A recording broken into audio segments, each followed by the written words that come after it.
Well, a Tennessee lawmaker wants to criminalize coercive suicide. He is working with the family of 19-year-old Grace Ann Sparks. In a disturbing 2019 case, she shot herself in the head for an Indiana man's viewing pleasure. Judge Stephen Swartz sentenced Hayden Burkabile to 2 years in prison back in May of 2022, but the judge said he felt a longer sentence would have been appropriate. 10 News reporter Alana Mutnick spoke with Grace Ann's mother and that Tennessee lawmaker, trying to make that possible for future cases. Alana?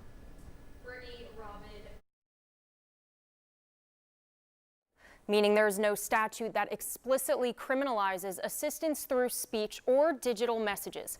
There is a law, however, on the books making it illegal for someone to assist another person committing suicide. Representative Ryan Williams hopes to expand the law to include forms of digital communication, which could have put Grace Ann's perpetrator away for much longer.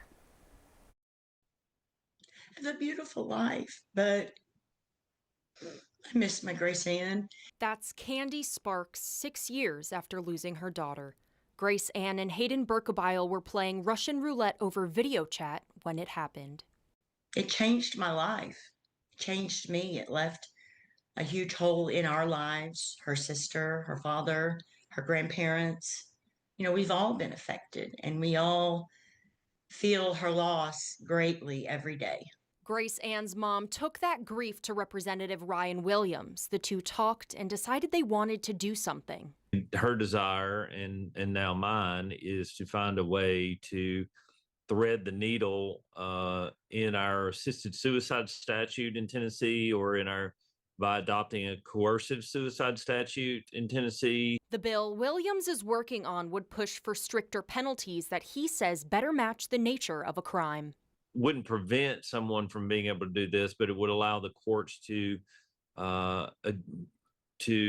opine with the district attorney's office and bring charges that are more consistent with what we believe are the egregious nature of what this gentleman did to this family and consequently to Grace Ann. Grace Ann's mother says the end of her daughter's life was not the end of her story. I want to keep her memory alive the best way I can, and I don't want anybody else to have to go through this. Representative Williams is working with the Office of Legal Services to craft a Tennessee-specific version of the core suicide statute. They've sent over the language to the Attorney General's office already for suggested edits, and the goal is to have a version ready to present to the House and the Senate early next year. All right, Alana, thank you.